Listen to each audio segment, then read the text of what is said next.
In a move that exposes a disregard for biological reality, a lack of understanding about the separation of powers, and contempt for what is or is not written in the U.S. Constitution, Julia Kobick, a judge for the Federal District Court of Massachusetts, April 18th, sided with the American Civil Liberties Union's motion for a preliminary injunction against Donald Trump making U.S. passports conform to biological reality, telling him to make no changes until a suit over the issue can be adjudicated in the U.S. justice system.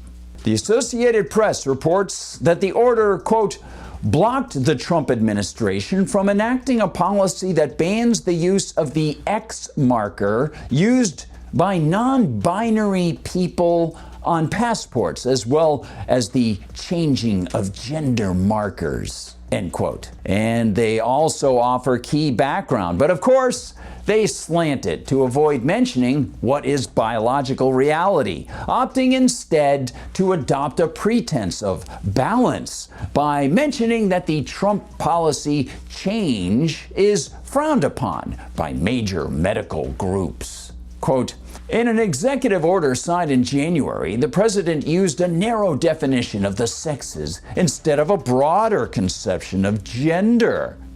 The order says a person is male or female, and it rejects the idea that someone can transition from the sex assigned at birth to another gender.